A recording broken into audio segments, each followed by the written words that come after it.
stone circle at the summer solstice. St. John's wort is never gathered in haste.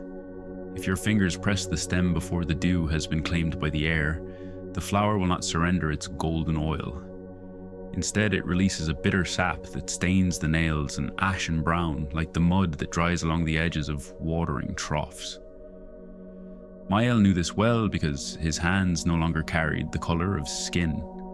They bore the shade of hazel bark when winter cracks it open. For 70 solstices he had repeated the same motion, bending his back, a weary arch that protested with the stiffness of old wicker, parting the lance-shaped leaves with his forefinger and severing the stem with the thumbnail he kept sharp and thick as a flake of flint. "This year the flowers came late, grandfather," Eira said. Her voice did not disturb the silence of the valley. It blended into it, low and steady like the hum of the bumblebees, still circling the yellow blossoms. "They did not come late, girl," Mael replied without looking up.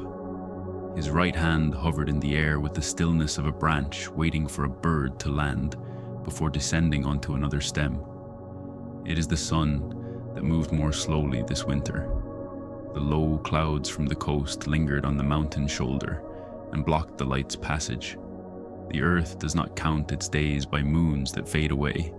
It counts them by the warmth that remains in its depths. And this year, the hill's heart stayed cold until the shoots of May." Eira straightened up. A bundle of coarse linen was tied around her waist, holding the flowers already blessed by the morning light. She had seen only 17 summers, yet her bare feet moved through the heath with the same blind certainty roots use when searching for hidden moisture beneath layers of slate. Her eyes, the translucent grey of water flowing through high mountain streams, turned toward the ridge where the great circle stood against the sky.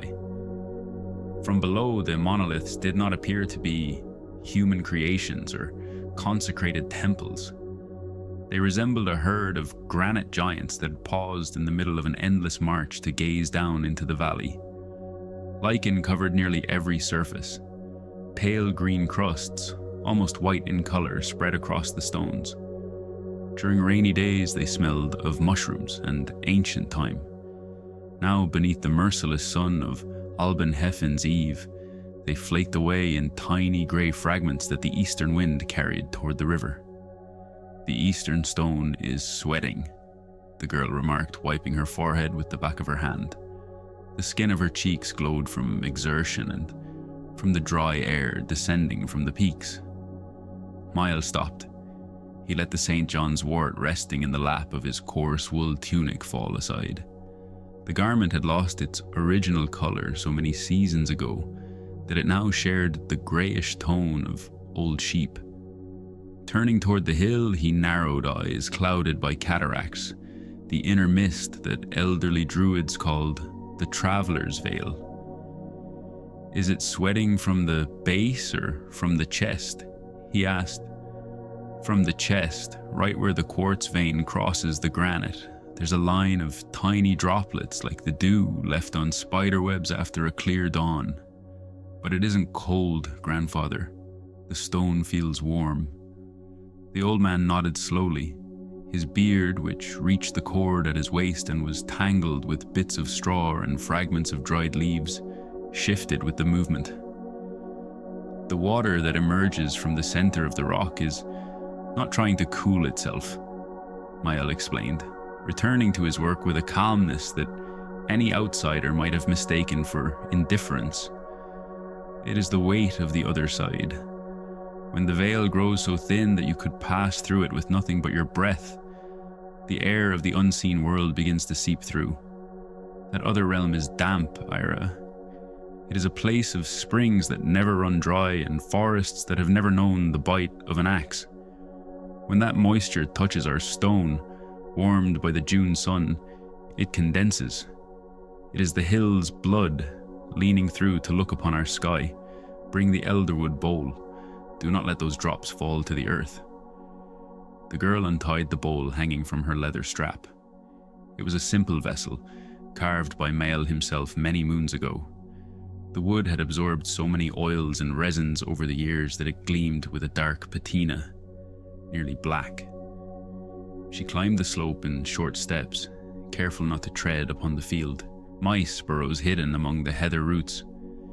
When she reached the first monolith, known as the Watcher of the East Stone, Eira stopped. The air was different here. Down in the valley, it smelled of freshly worked soil, goat manure, and the sweet smoke drifting from household hearths. Up here among the standing stones, the air tasted of cold metal and ozone, like the atmosphere that precedes a summer storm, despite the cloudless sky above, pale blue and nearly white beneath the glare of the sun. She held the rim of the bowl beneath the quartz vein. The droplets were thick and heavy. They did not run with the quickness of ordinary water. Instead, they slid across the rough granite surface with the slow movement of clear honey. When the first drop landed inside the elderwood bowl, it did not make the dull sound of liquid. It produced a faint chime, as though a small river stone had struck the wood. Eira closed her eyes for a moment. As she did, she thought she heard something deep beneath the earth, far below her heels. A loom. Not the sound of machinery, but the rhythmic motion of countless woolen threads brushing against one another. Do not stand there listening to the loom, girl. Mael's voice, though distant on the hillside, sounded clear in her ear, as if he were standing beside her. The threads of Albenhefen are long. If your ears become tangled in them, you will lose your sight before dawn. Collect the sweat and come down. We still have the central altar to cleanse. Eira opened her eyes, startled by the accuracy with which her grandfather seemed to know her thoughts, and hurried to gather the remaining droplets. The bowl filled barely halfway, yet the liquid shimmered with a bluish reflection, a light of its own that owed nothing to the blazing sun hanging over the valley. By midday, they found themselves at the base of the sacrifice stone.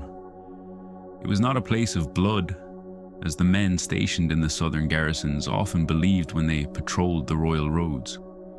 It was the table where the first wheat from the previous harvest was shelled and offered to the birds.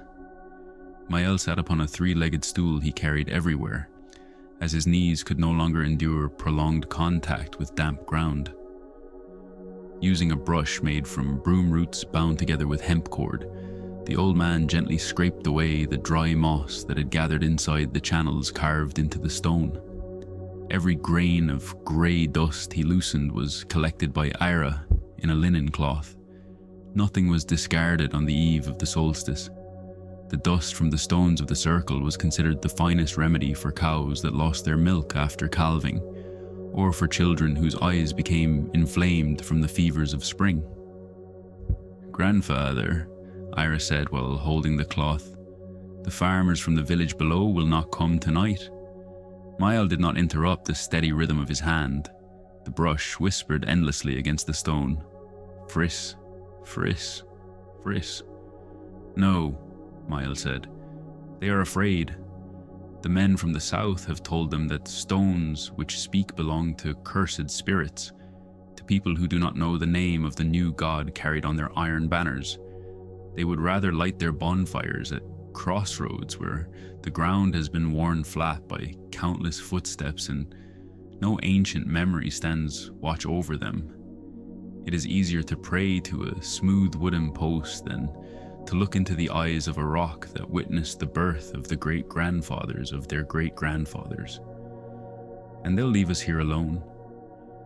We are never alone during Albenhefen, girl. Besides, the silence of men is a gift the hill appreciates.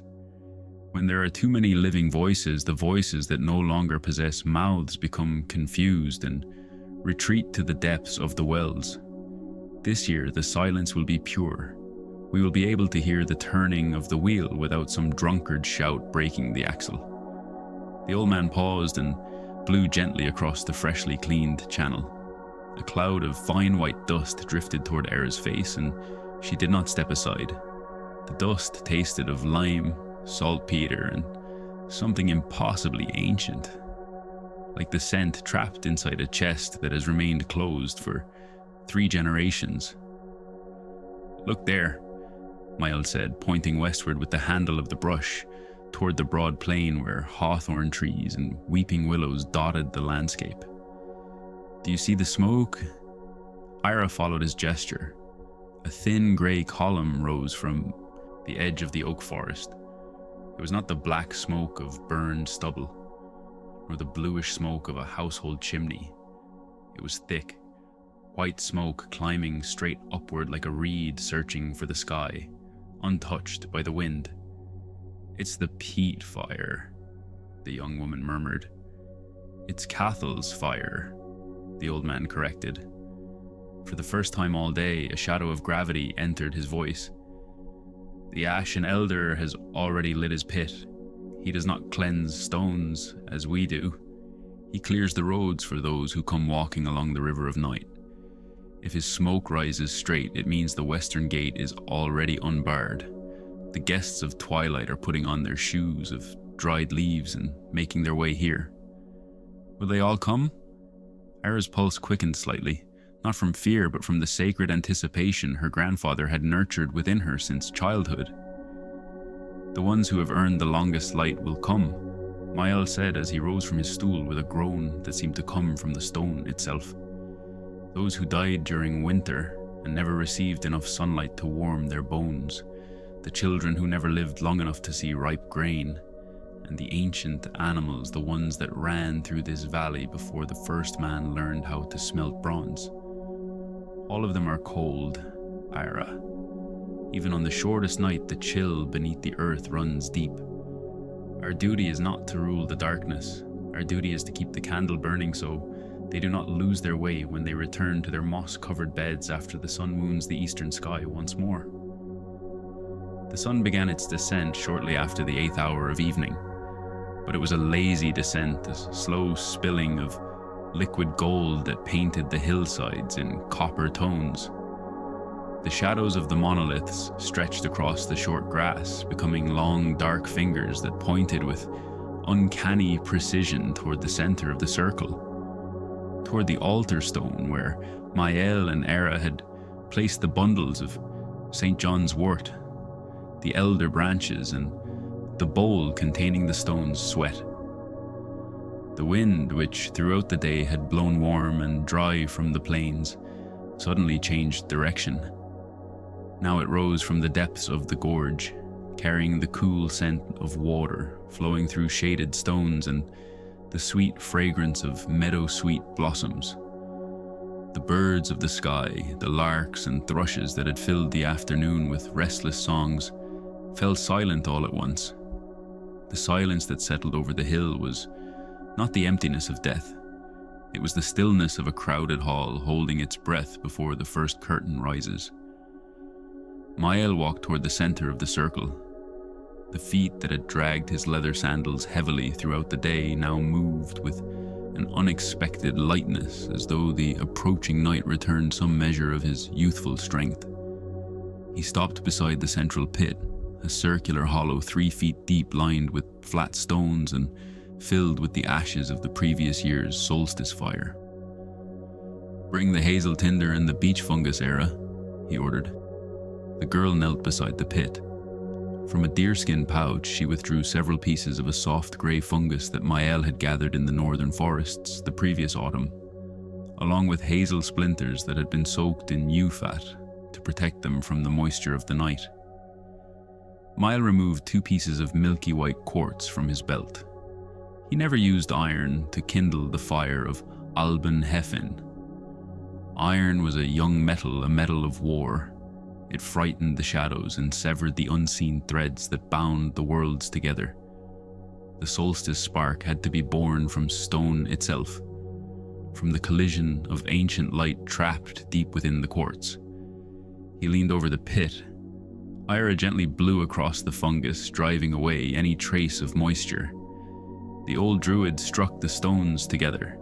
A sharp crack echoed through the circle. The first sparks flew, faint and bluish, vanishing into the golden evening air. Mael struck again, this time harder, following a steady rhythm that mimicked the heartbeat of a man at rest. Clack, clack, clack. On the 7th beat, A brighter spark than all the others landed directly in the center of the beach fungus. A tiny thread of blue smoke, thin as a strand of hair, began to rise. Eira leaned closer until her lips nearly touched the tinder and breathed upon it with a long, steady exhalation, patient and gentle, like someone soothing a child awakening from sleep. The smokes changed color, becoming thick and white. The scent of ancient forests, decaying leaves and sacred resin filled the space between the stones. "It's taken," the girl whispered as a small orange flame, no larger than her fingernail, emerged from the hazel wood. Mael set the quartz stones beside the pit and began feeding the flame with dry heather twigs. He was not trying to build a great bonfire. Large flames throw sparks that the wind can carry away, confusing the eyes that seek to see through the twilight. The druid's fire during Alban Hafen had to be a silent fire, a bed of deep embers that gave more heat than light, a beacon of glowing red ash that could be seen from the far side of the veil without blinding those searching for the path. As the fire grew, the sun finally touched the horizon far beyond the Bay of the Dead. It did not disappear immediately. Instead, it seemed to flatten itself against the western mountains, reluctant to abandon the world it had warmed throughout the longest day of the year. The light turned a deep violet red, the color of watered wine, bathing the faces of the two guardians and the rough surfaces of the monoliths. It was at that precise moment that the circle changed, not with a sound heard by the ears. It arrived as a pressure entering through the soles of the feet, climbing through the bones of the legs until it settled beneath the breastbone. The 24 stones that formed the outer ring released a single, collective sigh. Warm air smelling of old summers and sea salt drifted from the cracks in the granite. Eira looked down at her hands. The hair on her arms stood on end, and tiny static sparks, minute points of green light, danced between her fingers whenever she spread them apart. "The veil is loose," Mael said, rising and taking hold of his ashwood staff. "There is no longer an above or a below, girl. There is no longer a before or an after. The wheel has come to rest upon its middle tooth. Now it is our task to keep watch and make certain it does not move again until the eastern sky turns grey with dawn." The twilight lingered in a way that felt almost unreal. At this time of year, in the northern lands, night never truly becomes dark. Instead, it settles into a bluish half-light, a time between times where the sky holds onto the pale glow of an old mirror along the northern horizon. Mael and Eira sat beside the pit of the silent fire. The old man had taken out a piece of hard barley bread and a chunk of goat cheese preserved in butter. Using his stone-hard thumb, he split the bread into 2 uneven portions and handed the larger piece to his granddaughter. "Eat," he said. "Your body needs weight tonight. If you become too light, the air of the hill will carry your thoughts away, and tomorrow you'll spend the entire day talking to birds like the mad women of the marshes. Barley bread ties the soul to the ribs." Eira chewed slowly.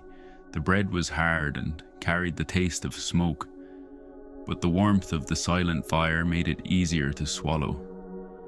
As she ate, her eyes never stopped roaming between the monoliths. The air among the stones seemed to have grown thicker, almost liquid like the water of a still pond. The reflections of the stars, which were beginning to appear one by one in the high vault of the sky, did not remain still. They trembled and shimmered as though invisible currents flowed through them.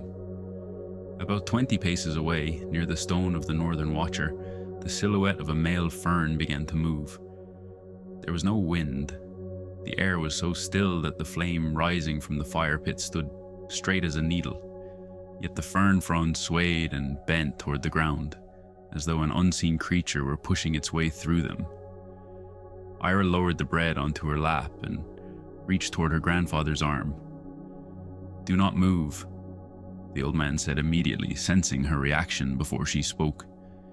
"And do not look directly at it. Look from the corner of your eye, the the way you might watch a stranger's dog passing along the road. Those who travel by the thread do not like being pinned beneath a living gaze. The eyes of the living are too heavy for them. They burn like the midday sun. The girl turned her gaze toward the fire, but kept her attention fixed on the edge of her vision. From the heath, exactly where the fern had bowed, a figure emerged. It was not a white ghost or a glowing apparition. It possessed the substance of river mist, rising at dawn, a compact grey silhouette moving with slow, awkward steps like someone wading through water up to their knees. It was a stag, but not one of the deer that roamed the nearby forests. Its antlers were enormous, a tangled crown of bone-like branches rising 3 times higher than its head. Moss hung from them in green strands, and tiny white bedstraw flowers glowed among them with a dim, ghostly light. The creature entered the stone circle without making a sound. Its hooves touched the grass, yet the blades did not bend beneath its weight. No twig cracked beneath its passage. It approached the altar stone, lowered its head, and inhaled the scent of the St. John's wort Mael had placed there. Then it turned its gaze toward the fire pit. Its eyes had no pupils. They were pools of dark, motionless water. Mael took a pinch of the moss dust they had collected from the stone channels that afternoon and scattered it onto the embers. The fire crackled green. A thick, sweet-smelling smoke wrapped itself around the stag's legs. The animal lowered its head and released a long sigh. The breath stirred no air, yet the temperature around them dropped several degrees.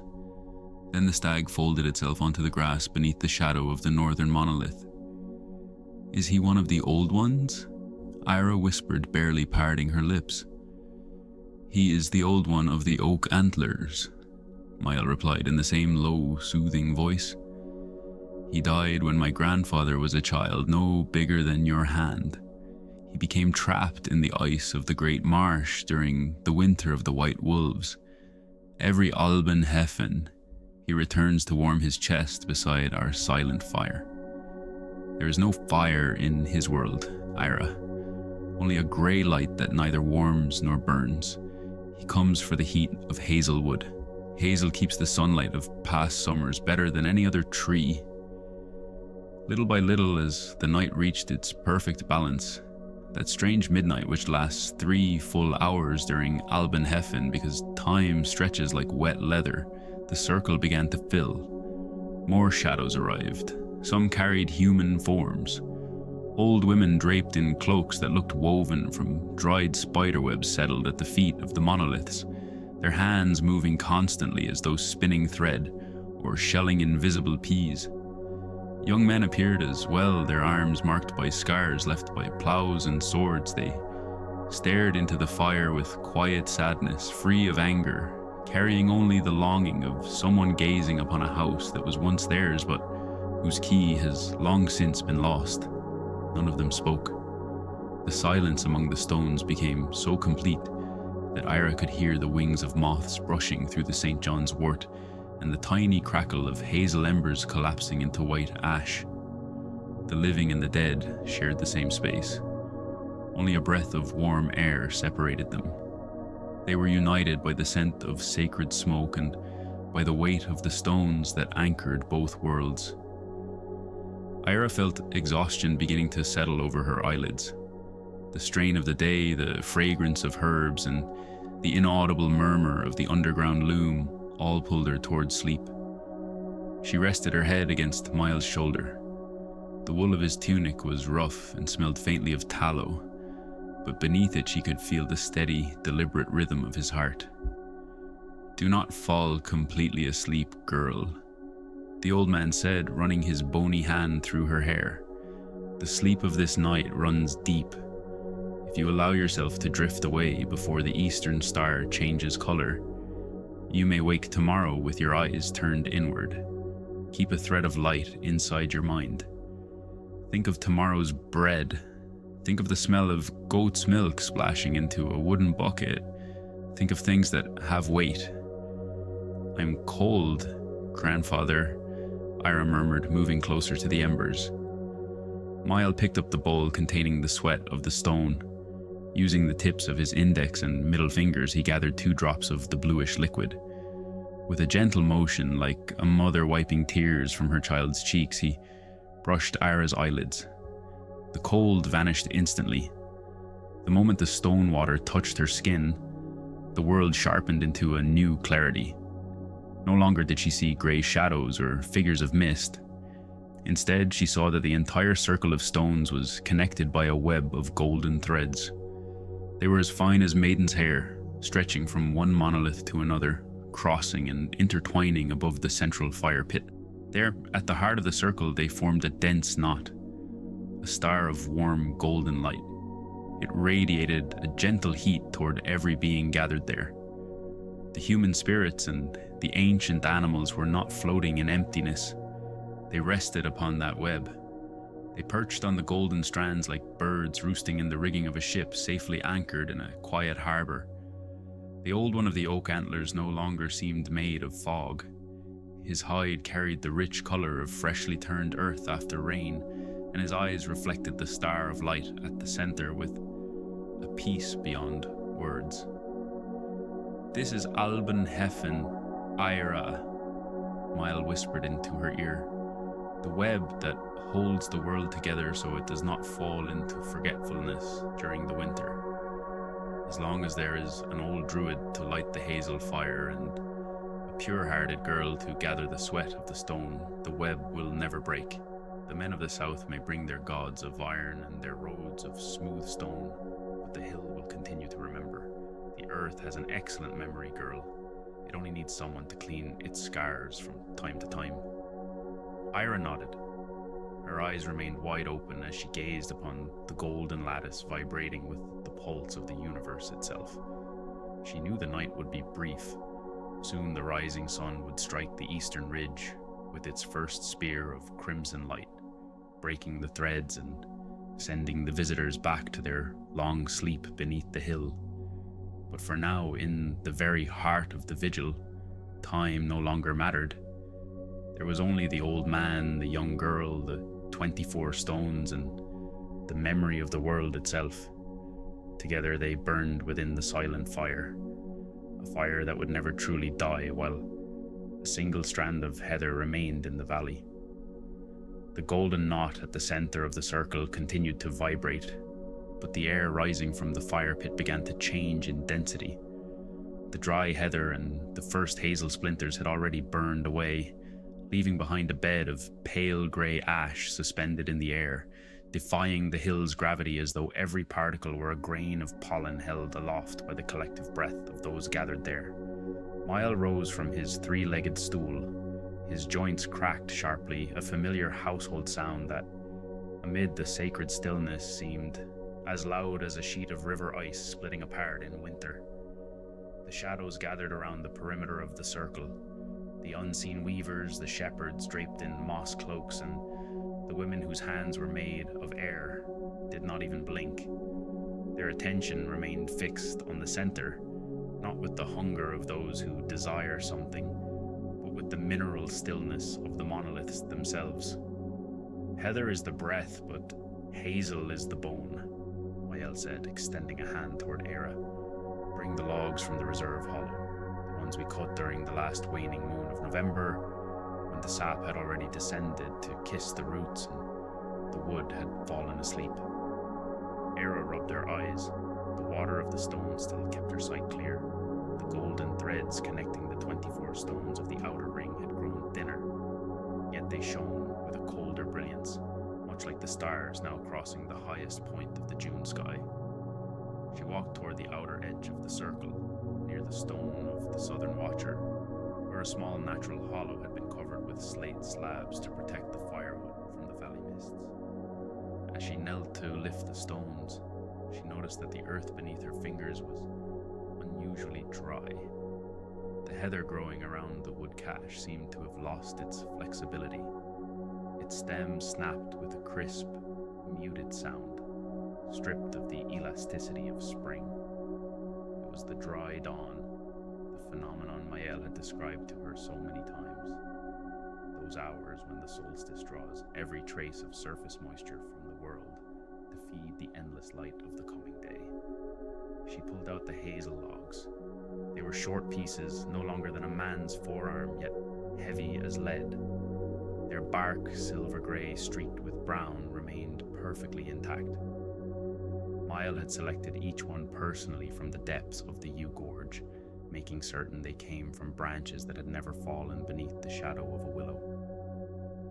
Willow loved water too deeply, and its wood produced a sorrowful smoke when burned, a smoke that disturbed the passage of the ancestors. When she returned to the fire pit, Mael had already arranged the embers into the shape of a horseshoe, leaving the opening facing the eastern heel of the circle, where the sun would strike the horizon a few hours later.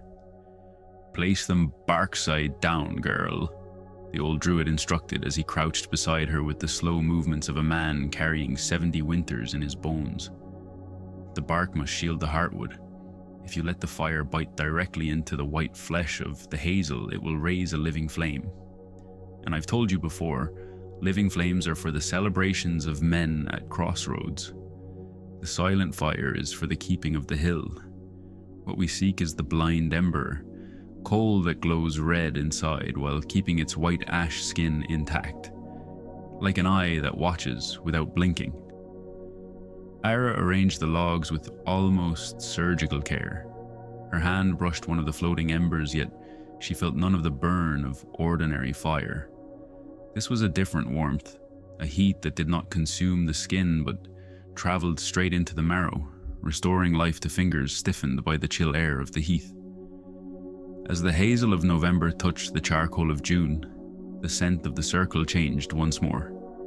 The air no longer smelled of resin or decaying vegetation. Instead, it filled with a dry, heavy fragrance, like oat grain being toasted on the hot stones of a communal oven. The smoke rising from the wood did not climb skyward. It crept across the ground, forming a white blanket that covered Eira's bare feet and drifted around the hind legs of the old one of the oak antlers, who still rested beneath the northern monolith. "This fire has no hurry," Eira murmured, watching as the logs slowly split apart along perfect lines, revealing glowing interiors the color of ripe autumn apples. "Hazel is never in a hurry when it is caught with proper respect," Mael replied, settling once more onto his stool and resting both hands upon the head of his ashwood staff. "The men of the plains fell their forests in spring, when the trees are swollen with sap and crowded with birdsong. Then they burn the green wood and complain that the smoke stings their eyes and that the spirits ignore their calls. They do not understand that if you wish to speak with those beyond the veil, you must use wood that speaks their language, the language of sleep, the language of rest, and the language of sap that has retreated into darkness." The old druid fell silent. For a long time, he allowed the whisper of the silent fire to fill the circle. It was not a violent crackling. It was a constant hush, a rhythmic breathing sound that seemed perfectly synchronized with the deep humming emitted by the 24 stones surrounding them.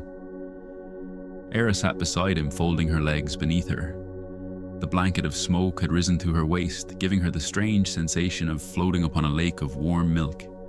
Peering through the white mist, she noticed that the human shadows gathered around the circle had begun to move. They did not walk, they drifted. Slowly they glided toward the edge of the fire pit, extending translucent hands toward the hazel embers. One of the figures, a woman whose hair was braided in the fashion of the western tribes, adorned with tiny river shells and trout vertebrae woven into her locks, stopped directly across from Eira. Her eyes possessed no color. They were the milky white of stream pebbles polished smooth by centuries of flowing water. Yet within those empty pupils, the horseshoe-shaped fire reflected with startling clarity. The woman extended a finger made of air toward the elderwood bowl resting between Eira's knees. The bluish liquid, the sweat of the stone, began to stir. Tiny concentric ripples spread across the surface. "Who is she, grandfather?" Eira asked, careful not to let her breath disturb the apparition. Mael narrowed his eyes, forcing his tired vision through the inner fog, clouding his pupils. A look of reverence settled over his face, deeper than any expression Eira had seen from him throughout the winter. "That is Anna," the old man said softly, bowing his head. "The woman who discovered the first copper vein in Raven Gorge. She died before men learned to place wheels beneath their carts. She was the one who brought the white quartz down from the northern mountains to build this circle. Her hands touched these very stones when they were still young, before time turned them grey and covered them with lichen. She has not come seeking bread, Eira. She has come to see whether the quartz still stands where it belongs. She has come to make certain the weight of the ring still holds up the sky." The shadow of the ancient woman inclined her head toward the girl. She made no sound. Yet inside Eira's mind, a sentence appeared, clear and cold as water dripping in the depths of a cave. "The thread is thin, but the stone is strong." The apparition withdrew her hand. Her form slowly dissolved into the hazel smoke, blending into the mass of white ash drifting above the pit. Long after true midnight had passed, when the northern sky deepened into a rich ultramarine blue, sharp as the edge of a tempered blade, Mael informed his granddaughter that it was time for the second stage of the fire ritual. From inside his tunic, he removed a small pouch made of otter leather, tied shut with a deer tendon.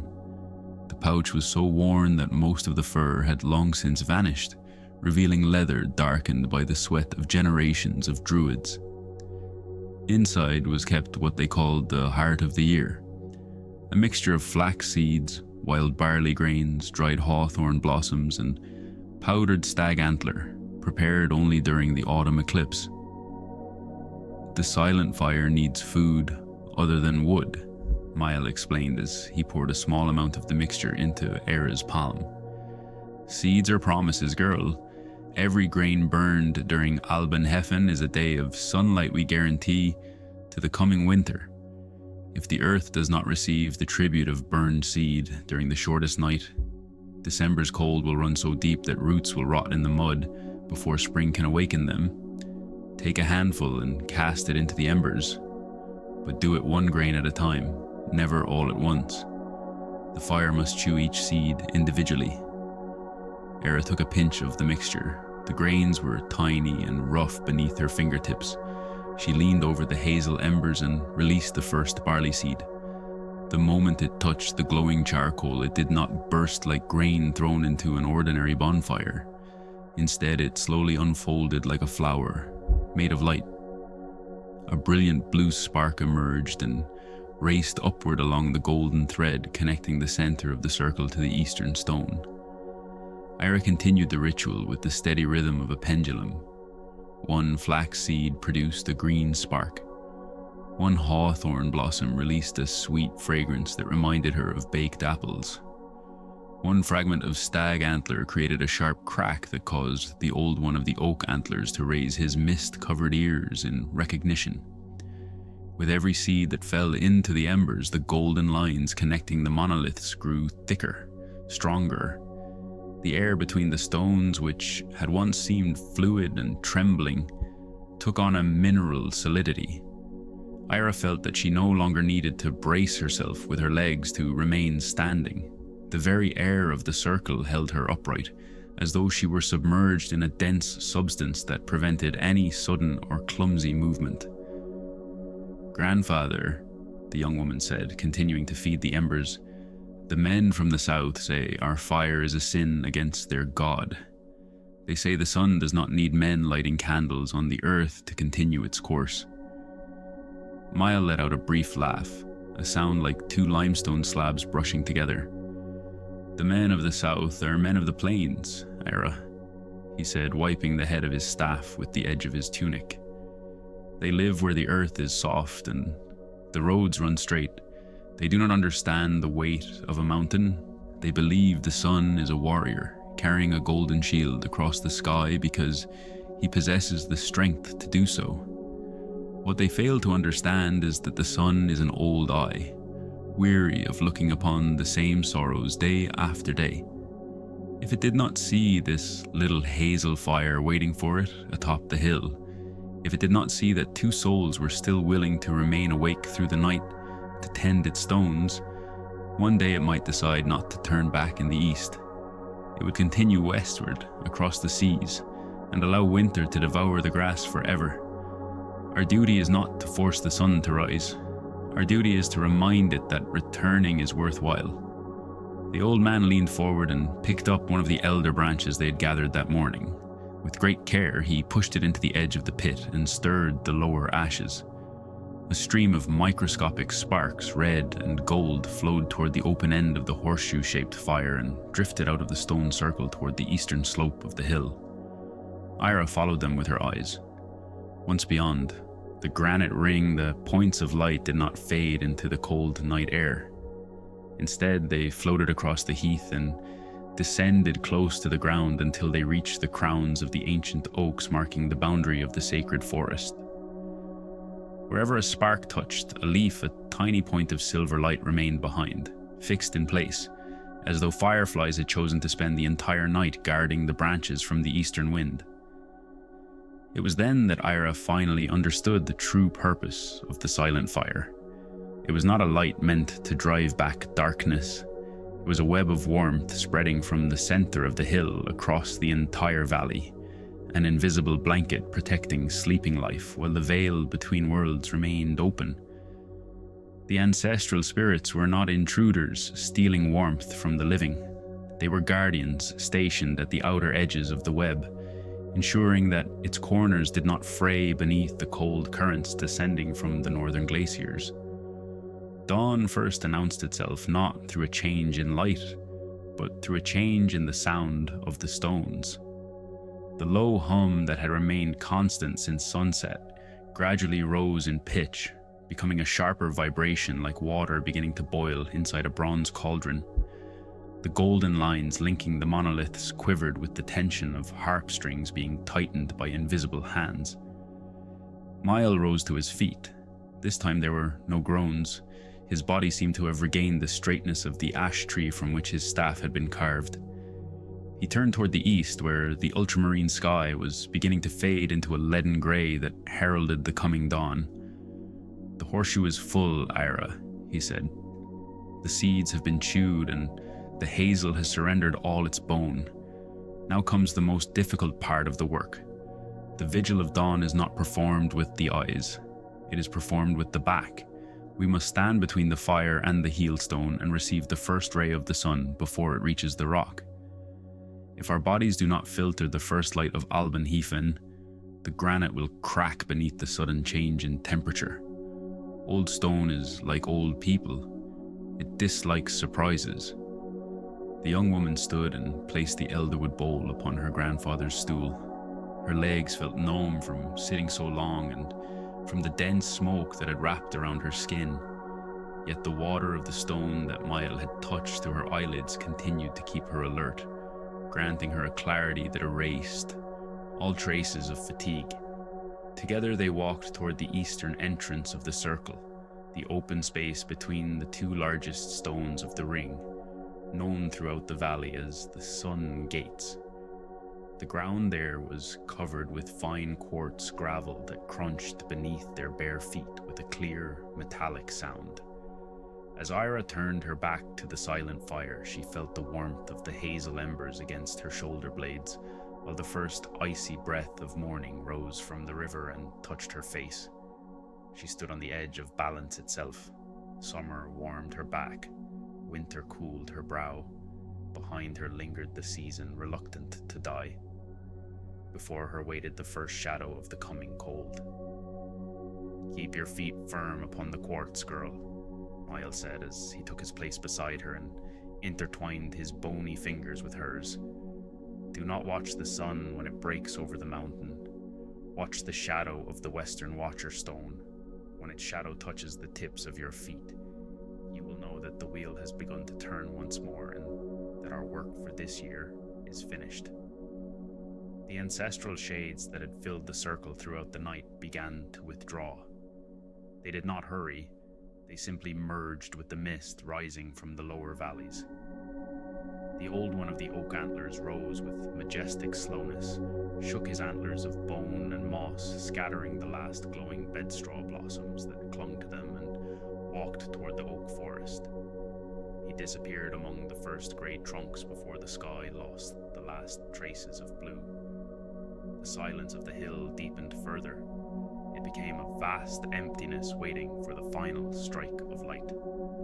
The hazel embers in the pit released one final sigh of white smoke, a last fragrance of toasted bread and fulfilled time that wrapped itself around the two druids like an embrace of living ash. The veil was closing, the golden thread stretched to its limit. The weight of the stone prepared itself to receive the impact of a new day.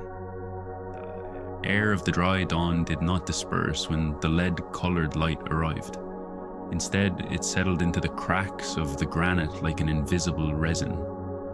The golden threads Eira had seen linking the 24 monoliths during the depths of midnight began to lose their outward glow. Yet they did not vanish.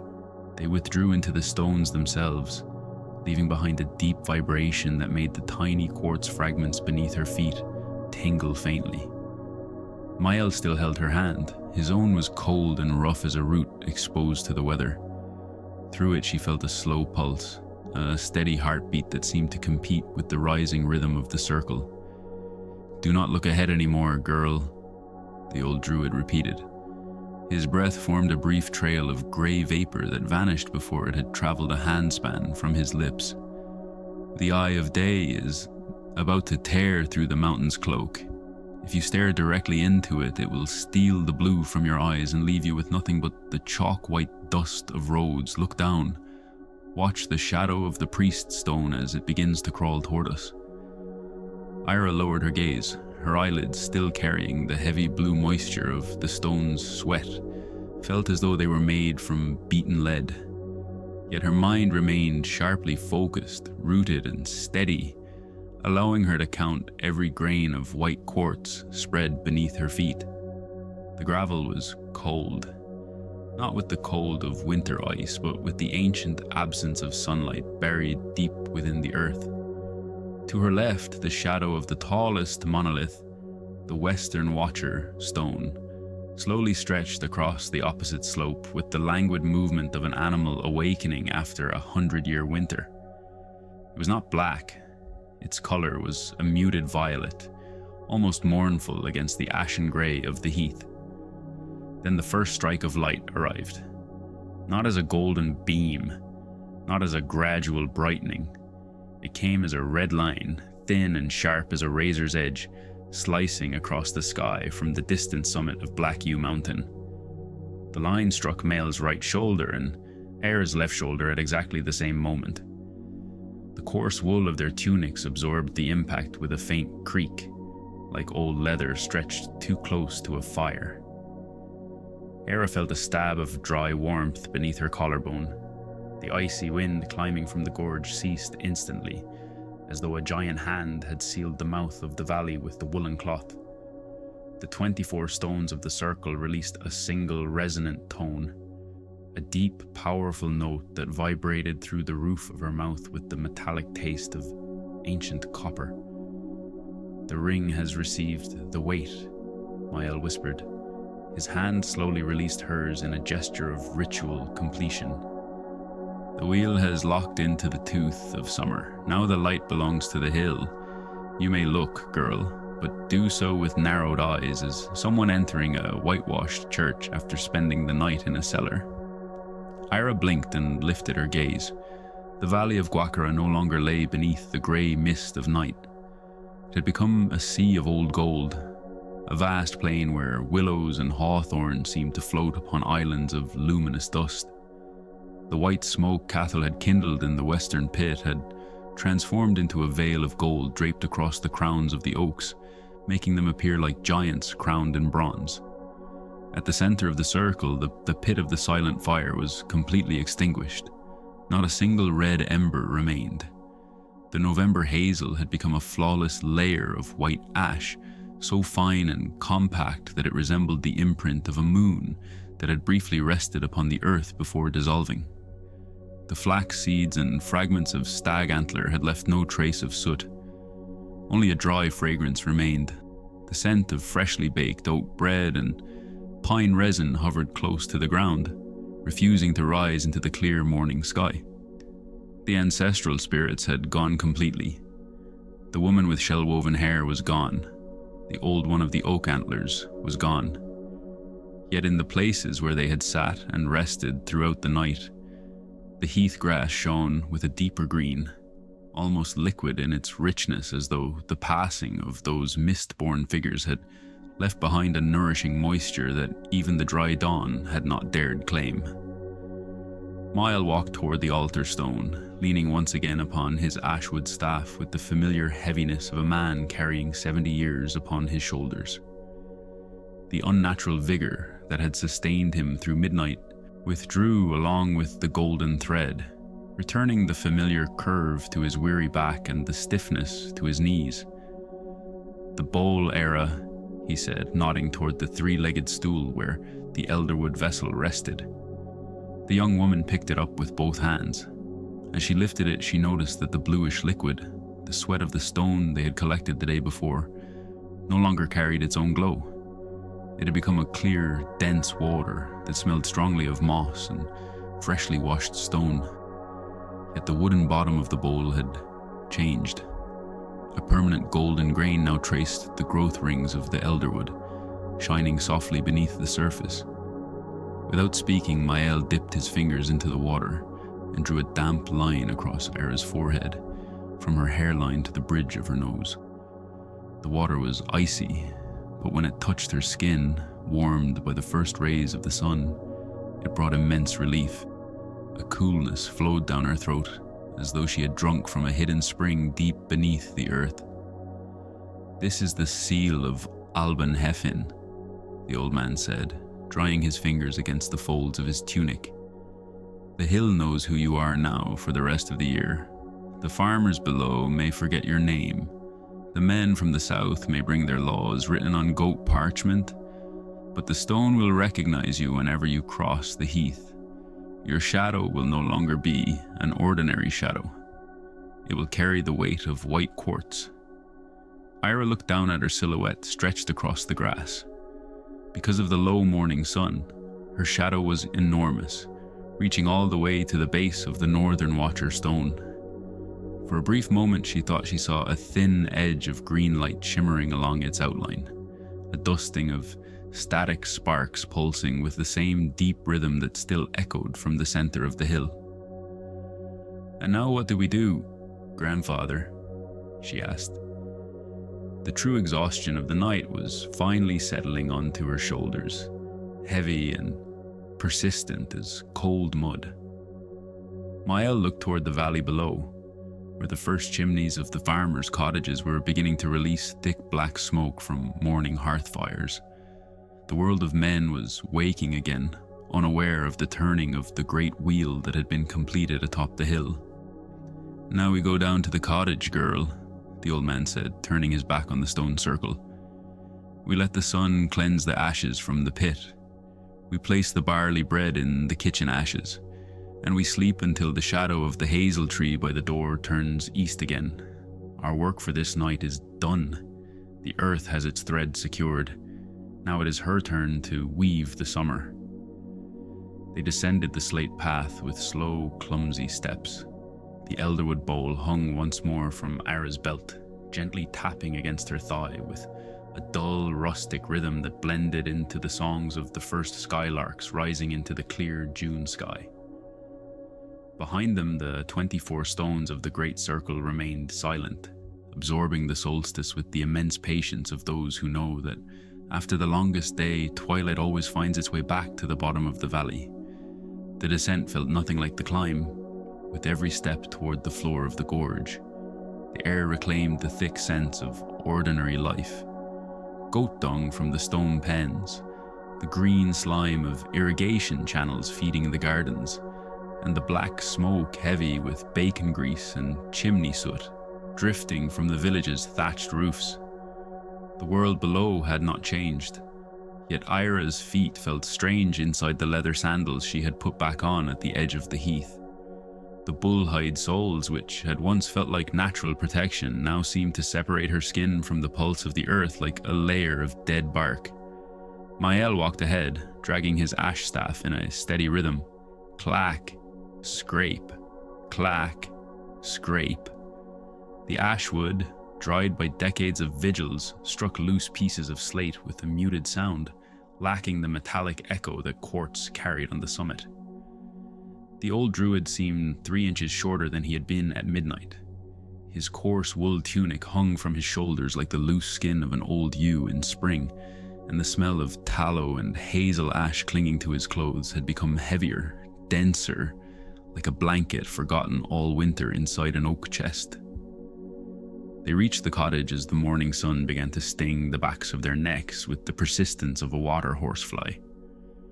The dwelling was small, built from limestone walls plastered with mud and straw beneath a roof of broom that Mael repaired every autumn before the first rains of October. Inside, cool shadows filled the room. It was a stale, comforting darkness scented with dried thyme, goat butter, and the ewe grease used to protect wooden tools. The old man lowered himself onto the oak bench beside the eastern window without removing his cloak. He rested his forehead against the knob of his staff and closed his eyes, not like someone surrendering to sleep, but with the stillness of a stone waiting for hail to pass. "The bread, Eira," he said without lifting his head. "The ash bread. The body remembers the wolf when it returns from Albenheffen. If you do not give it something with the weight of grain to chew, it will begin eating your own memories to keep itself warm." The young woman said nothing. She untied the elderwood bowl from her belt and placed it carefully at the center of the carved wooden table, directly beneath a crack in the roof beam, where a shaft of grey light fell through the dust-filled air. The water inside the bowl was so still that it resembled a piece of smoked glass. The golden grain embedded in the wood shone weakly, like a dying firefly beneath the June sun. She moved to the hearth. The ashes from the previous day's household fire were grey and cold beneath her bare fingers. Using an iron shovel, the metal of the lower world, the heavy metal, she dug through the ash until she found the barley loaf she had buried among the embers wrapped in wild cabbage leaves. The bread was hard. Its crust was black and rough, cracking beneath her thumbs. Yet its center still held a deep warmth, smelling of ploughed fields and the sweat of oxen. She sliced 2 thick pieces with the horn-handled knife. When she handed one to Mael, the old man's fingers brushed her own. They were freezing cold despite the sunlight now flooding the windowsill. "Has old Cathal not come down from the west?" Eira asked as she sat on the packed earth floor, resting her back against her grandfather's knees. Mael chewed slowly. The few worn teeth he still possessed worked the bread with a patient rhythm like grain grinding beneath a millstone. "Cathal never comes down during Albenheffen, girl," the old man replied after swallowing his first bite with a low hum in his throat. "His fire in the western pit is deeper than ours. He does not tend the light. He tends the shadow left behind when the sun pauses on the summit. If he were to leave, the mountain's shadow would be left without a shepherd, and the things that walk sideways along the river of night would wander into the farmers' fields before the wheat had been harvested. Cathal remains above until the first hazel leaf turns yellow. Only then does he descend to claim his share of butter from the villages." Eira looked at the elderwood bowl upon the table. The golden grain seemed to pulse once, a tiny heartbeat. It coincided with the crow of a rooster from a neighboring homestead some 300 paces down the hill. "Grandfather, the woman with the shell-woven hair, Anna, she told me the thread was thin." Mael froze with the bread halfway to his mouth. His clouded eyes, hidden behind the wanderer's veil, turned toward the bowl before settling on his granddaughter's forehead, where the mark of the stone's sweat had dried into a faint line of white salt glittering in the window light. "The thread is always thin, Eira," he said. His voice softened until it resembled the sound of wind passing through the holes of abandoned beehives. Every year there are fewer hands to scrape the moss from the 24 stones. When I was a child no taller than this staff, 12 druids from the highlands came to kindle the silent fire. They wore wolfskin cloaks and spoke a language that tasted of mountain heath, a language the stones understood without needing quartz sparks to interpret it. One by one they went to sleep beneath the northern barrows. Now there is only this old piece of driftwood that is me, ash-grey Cathal in the west, and you who still carries the scent of goat's milk beneath her fingernails. The men from the south say they will write everything in their books, Eira murmured, remembering the words of a travelling peddler who had passed through the market of Guacara during the last moon of May. They say that if something is written in black ink upon cowhide, it can never be lost even after the people who knew it have died. Mael gave his familiar short laugh, that crackling sound like limestone slabs rubbing together. He rose from the bench, leaving the rest of his bread on the table, and crossed to the corner where he stored the dried herbs not used during Albenhefen, plantain for scythe wounds and chamomile for stomach fevers. Ink is nothing but dirty water mixed with soot, Eira, he said without turning around. Cowhide rots when the winter is wet. Field mice eat books if you leave them in the cellar through the rainy season. Stone does not rot. The granite of the Great Circle has watched 3 different languages pass through this valley. It has seen men who hunted with stone arrows, men who carried bronze swords, and now these newcomers with their iron crosses and red wool cloaks. Each believes he owns the hill. Each believes his language will be spoken until the end of the world. And the stone simply watches. It absorbs their sweat, stores their memory inside veins of quartz, then waits for winter to carry them away so it may hear the silence of the hill again. What is written into stone through the silent fire needs no ink, girl. It remains in the air. It remains in the way ferns bend when there is no wind. He returned to the table and lifted the elderwood bowl. His old hands trembled when holding a wooden spoon, but they became steady the moment they wrapped around the sacred vessel. Come, he said. The midday of Albenhefen is the time of the shadowless noon. It is the only moment in the year when the sun stands so high that men cast no shadows upon the earth. It is the hour when the upper world and the lower world press so tightly together that you could touch the roof of your ancestor's house simply by reaching your hand toward the ground. The water of the stone must be poured at the roots of the hazel by the door. They stepped into the small yard before the cottage. The midday sun fell straight down, a white, relentless light that seemed to erase every edge from the landscape. Looking down, Eira noticed with quiet wonder that her feet cast no shadow upon the dry ground. Neither did Mael. Even the ash staff appeared to float above the fine quartz, scattered across the earth, stripped of the dark line that normally anchored it to the hill.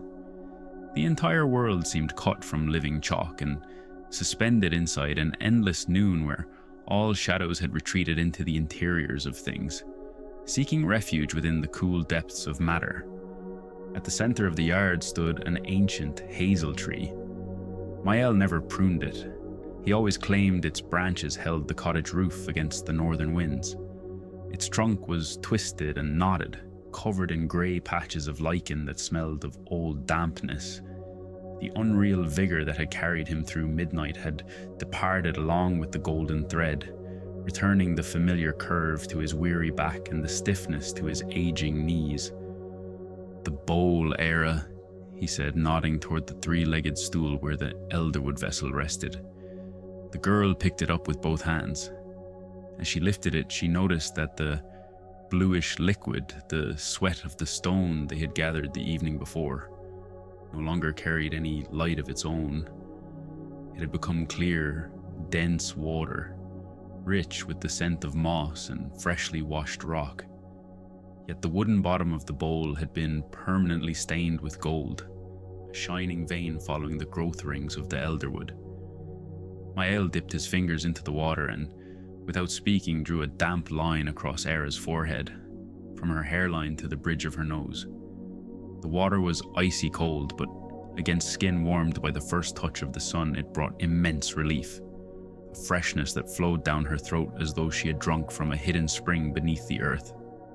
"This is the seal of Albenhefen," the old man said, drying his fingers against the folds of his tunic.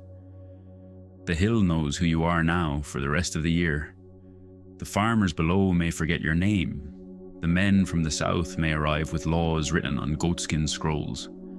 But the stone will recognize you whenever you walk the heath. Your shadow will no longer be an ordinary shadow. It will carry the weight of white quartz." Eira looked at her own silhouette, stretching across the grass. Because of the low eastern sun, her shadow was immense, long enough to touch the base of the northern watcher stone. For a moment she thought she saw the faintest green outline along its edge, a dusting of light vibrating with the same deep rhythm that still lingered at the center of the hill. "And what do we do now, grandfather?" she asked, feeling the true exhaustion of the night finally settling onto her shoulders like cold mud. Mael gazed down into the valley, where the first chimneys of the farmers' cottages were beginning to release thick black columns of household smoke. The world of ordinary men was waking again, unaware that the great wheel had completed another turn atop the hill. "Now we go back to the hut, girl," he said, turning his back on the stone circle. "We let the sun clean the ashes from the fire pit. We bury barley bread in the kitchen ash and sleep until the shadow of the hazel tree by the door points east again. Our work for this night is done. The earth has its thread secured. Now it is her turn to spin the summer." They walked down the slate path with slow, awkward steps. The elderwood bowl hung once more from Eira's belt, tapping softly against her thigh with a dull, rustic rhythm that blended with the songs of the first skylarks rising into the clear June sky. Behind them, the 24 stones of the great circle remained silent, absorbing the solstice with the immense patience of things that know one truth better than any living creature. After the longest day, the twilight always finds its way back into the valley. The descent felt nothing like the climb. With every step deeper into the gorge, the air regained the heavy smell of ordinary life. Goat manure from the stone-walled pens, green algae lining the irrigation ditches, and the thick black smoke of bacon grease and soot rising from thatched rooftops. The world below had not changed, but Eira had. The leather sandals she had put back on at the edge of the heath now felt strange on her feet. The thick bullhide soles that once seemed like protection now felt like barriers, dead layers separating her skin from the pulse of the earth. Mael walked ahead, dragging his ashwood staff with a steady rhythm. Clack, scrape, clack, scrape. The old wood struck loose pieces of slate with a dull sound, lacking the metallic resonance of the quartz above. The old druid seemed smaller than he had at midnight. His coarse wool cloak hung from his shoulders like the loose hide of an aging sheep in springtime, and the scent of tallow and hazel ash clinging to him had become heavier, denser, like a blanket forgotten all winter inside an oak chest.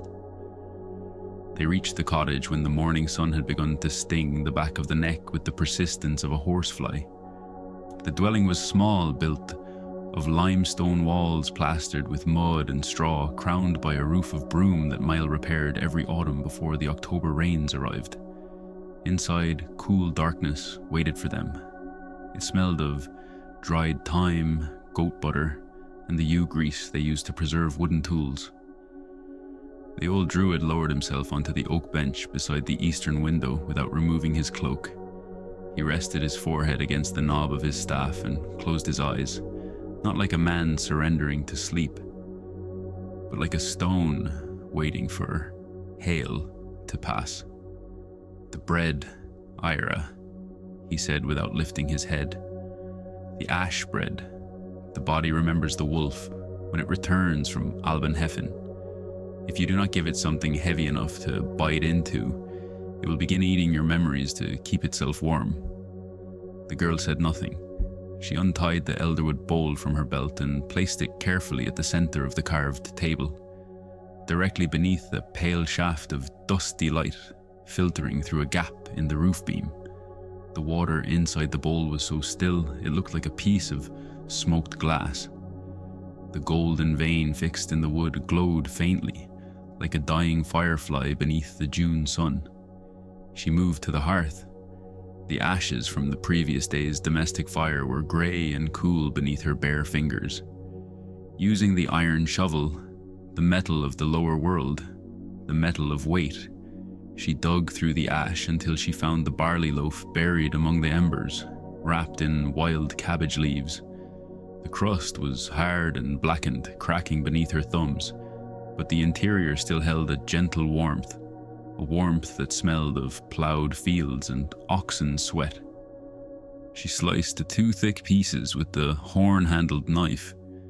When she handed one to Mael, his fingers brushed hers.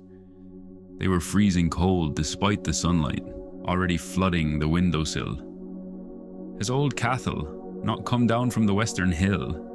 she asked, settling onto the packed earth floor and leaning against her grandfather's knees. Mael chewed slowly, forcing his few worn teeth through the bread with the patience of a millstone grinding grain. "Cathal does not come down during Alban Heffen, girl," he said after swallowing. "His fire in the western pit runs deeper than ours. He does not guard the light, he guards the shadow the sun leaves behind when it pauses at the summit. If he came down, the mountain's shadow would be left without a shepherd, and the things that walk sideways along the river of night would wander into the farmers' fields before the wheat was harvested. Cathal remains above until the first hazel leaf turns yellow. Only then does he descend to ask the villages for his share of butter." Eira looked toward the elderwood bowl. The golden vein seemed to pulse once, a tiny heartbeat synchronized with the crow of a rooster somewhere 300 paces downhill. "Grandfather, the woman with the shell-woven hair. Anna, she told me the thread was thin." Mael froze, the bread halfway to his mouth. His clouded eyes shifted toward the bowl and then settled upon the fading mark on Eira's forehead, where the stonewater seal had dried into a faint trace of white salt. "The thread is always thin, Eira," he said softly, his voice dropping to the whisper of wind passing through abandoned beehives. "Every year there are fewer hands to clean the moss from the 24 stones. When I was a child no taller than this staff, 12 druids from the highlands came to tend the silent fire. They wore wolfskin cloaks and spoke a language that tasted of mountain heather, a language the stones understood without needing quartz sparks to translate it. One by one they went to sleep beneath the northern barrows. Now only 3 remain. This old piece of driftwood you see before you, ash-covered Cathal on the western hill, and you who still carries the scent of goat milk beneath her fingernails. The men from the south say they will write everything in books," Eira murmured, remembering the words of a travelling peddler who had passed through Guacara during the last moon of May. "They say that if something is written in black ink upon cowhide, it can never be lost, even after the people who knew it have died." Mael released his short laugh, that familiar sound of limestone slabs rubbing together. He rose from the bench, leaving the rest of his bread on the table, and crossed the room toward the shelves where they kept herbs not used during Alban Heffen, plantain for scythe wounds and chamomile for stomach fevers. "Ink is dirty water mixed with soot, Eira," he said without turning around. "Cowhide rots during wet winters, and field mice eat books if you leave them in the cellar during the rainy season. Stone does not rot. The granite of the Great Circle has watched 3 different languages pass through this valley. It has seen men carrying stone-tipped arrows, men bearing bronze swords, and now these newcomers with iron crosses and red wool cloaks. Every one of them believes he owns the hill. Every one of them believes his language will survive until the end of the world. And the stone simply watches. It absorbs their sweat.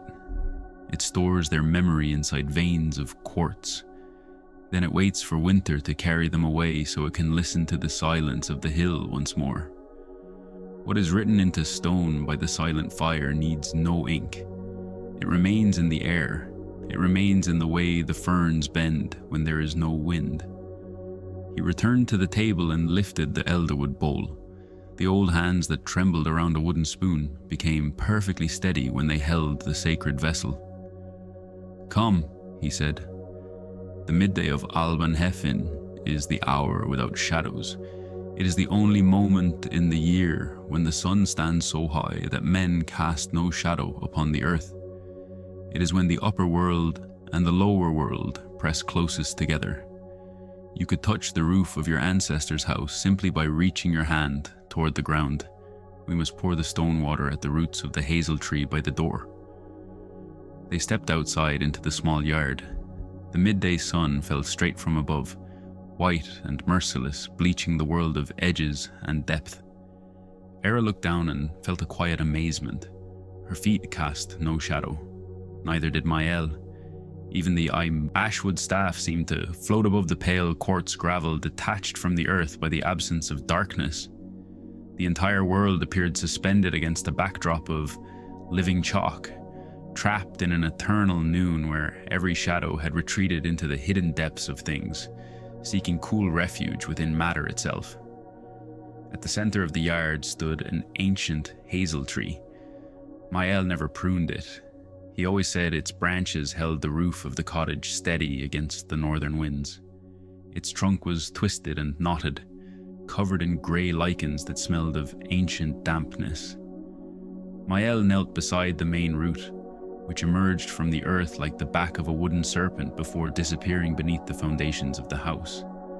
With his thumbnail, he cut into the tender bark of a young shoot growing from the base. Clear sap began to emerge, thick, sweet, bright as pine resin. "Pour the water here, Eira," he instructed, slowly, as though you were giving drink to a wounded bird. The girl tilted the elderwood bowl. The clear water of the stone's sweat flowed over the hazel sap. For a few moments the two liquids did not mix. The bluish water wrapped itself around the sweet resin, forming a small sphere of gentle light that hovered above the root for the span of 3 breaths before sinking into the grey bark. The instant it vanished, the hazel tree sighed, not the rustling of leaves in the eastern wind, something deeper, a sound from within the wood itself. The vibration climbed through the trunk into the highest branches, and the tiny green hazelnuts just beginning to form changed color, becoming translucent gold, reflecting the midday sun with immense serenity. Eira closed her eyes, and in the shadowless hour, she saw through the wood. She saw the roots descending through the hillside, spreading like grey threads until they touched the foundation of the eastern watcher stone high above in the great circle. The tree beside the door and the ring of granite were not separate things. They were a single loom, a single weaving that continued spinning summer through the silence of noon. The leaden grey of the eastern horizon did not dissolve in a sudden burst of light, but with the same quiet hesitation as milk separating in a cauldron of water. The glow that marked the end of Alban-Hefin carried a worn quality, a pale, washed-out brightness that seemed to have passed through layers of damp linen before daring to touch the crest of the mountain. Mael had not moved from the heelstone in the east. He gripped his ash staff with both hands, his knuckles so pale and rigid that they appeared to be extensions of the wood itself. Beside him, Eira could feel the weight of the final dawn pressing through the soles of her feet. The fine quartz gravel, which at midnight had hummed with the tingling pulse of green static, now felt lifeless, cold with the ordinary chill of river stones before the sun has climbed above the willow tops. "The wheel no longer has its teeth in the air, girl," the old druid said. His voice, worn thin by long hours of silence and the muffled fire's smoke, emerged low and rough like dry leaves dragged across a yard by the morning wind. The axle has slipped into the groove of decline. From this moment onward, every sun we watch will be a sun walking toward winter with its shoulders bowed. Eira lifted her gaze toward the ring. The 24 stones of the great circle stood against the sky with a heavy permanence, stripped of the unreal lightness that had made them seem to float above the heath during the vigil. The golden threads that had linked the monoliths had retreated completely into the deep veins of quartz, leaving behind only thin traces of white mineral crust. The first birds of morning, thrushes and warblers, had already begun pecking at those pale deposits, searching for the tiny insects drawn there by the warmth the stones had held through the night. At the center, the white ash of November hazel remained untouched, compact as lime spread across a freshly tended grave. The eastern wind, climbing from the gorge with the coolness of shaded water, brushed the edge of the fire pit. Yet not a single grain of ash stirred. The muffled fire had burned inward. It had sealed the earth with a covenant of cold ash that would remain unbroken until the wheel of the year once again bit into the tooth of December. "Look down there." Mael pointed with his chin toward the western slope, where the royal road cut through the broom-covered hills like a brown scar. Out of the low mist rising from the river fields emerged a figure. Not a spirit of air, not an ancient beast, a man of flesh and bone. He wore a red wool cloak darkened along the edges by the morning dew. In his hand was an ash rod used to guide a pair of lean oxen pulling a cart loaded with fresh green timbers.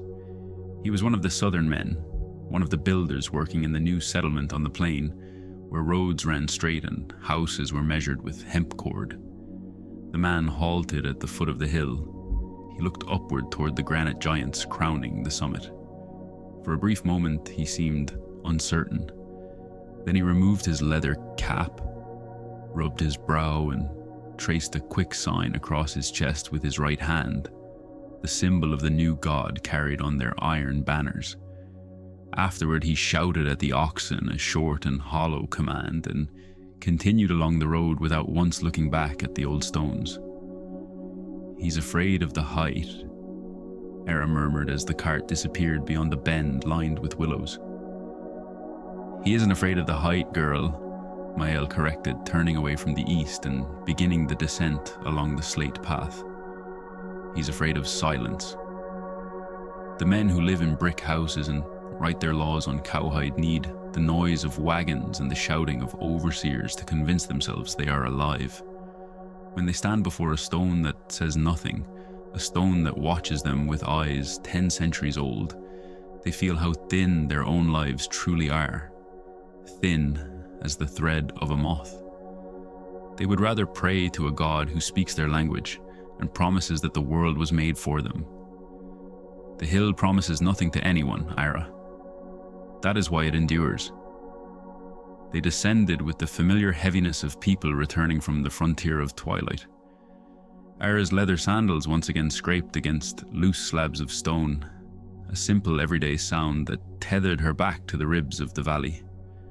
The elderwood bowl hanging from her belt was dry now, yet the golden grain embedded in its wooden base remained bright and permanent, a shining ring that would survive 100 washings in the stream. When they reached the cottage, the small yard greeted them with the peaceful stillness of ordinary days. The hazel tree beside the doorway, whose nuts had glowed like translucent gold during the night without shadow, now bore only common fruit, hard green shells hidden beneath rough leaves that rustled in the morning breeze without any trace of the deep inner creaking they had heard before. The tree had hidden its memory within the roots. It had tucked it beneath the foundations of the house where winter would never find it. Mael entered first. He removed his coarse wool cloak and hung it on the peg beside the door, next to strings of wild garlic and elder branches whose white blossoms had already begun to fade. His figure seemed to have returned entirely to its natural shape. A bent old man, hands trembling, the skin of his neck cracked and weathered beneath the burden of 70 summers. He sat at the carved wooden table and spread his palms across the rough oak surface, seeking its coolness. "The work is done, Eira," he said, his eyes, clouded by the wanderer's veil, turned toward the eastern window, where the first ordinary ray of sunlight painted a square of yellow light upon the packed earth floor. "The thread is secured. The land knows we did not leave it alone upon the summit. Now comes the sweetest part of the year. We watch the grain turn yellow. We listen to the cicadas sing through the days of July. And we eat the ash bread without the burden of watching the sky." Eira moved to the hearth. She took the iron shovel and stirred the remains of the morning barley loaf. The kitchen's muted warmth still lingered there, a gentle domestic heat carrying the sense of home and rest. She sat on the earthen floor and rested her head against her grandfather's knees. For the first time since the vigil began, she felt true sleep approaching, not the sleep of visions, not the sleep of golden threads and mist-born shadows, but a clean and simple sleep that lowered itself over her eyelids with the softness of damp moss. "Will we climb the hill again next year, grandfather?" she asked in a whisper, her voice drifting from the edge of sleep. Mael ran his bony hand through her hair and removed a tiny sprig of St. John's wort that had remained tangled there since the previous afternoon. "Next year the hill will still be standing, girl," the old druid replied, closing his eyes as well. "And as long as there is a piece of dry hazelwood lying at the bottom of the gorge, and a pair of clean hands willing to gather the sweat of the stone, the wheel of the year will always have someone to grease its axle. Sleep now, Eira. Summer belongs to the valley, and the stone no longer needs watching." The cottage sank into a cool and profound silence, a stillness belonging to an ordinary day. The only sound was the steady breathing of the old man and the young woman sleeping beneath the broom-thatched roof. Outside, upon the summit of the hill, the 24 stones of the great circle absorbed the June sunlight with the immense patience of things that understand a truth older than memory. No matter how long the day may become, twilight always keeps the final word in the depths of the valley.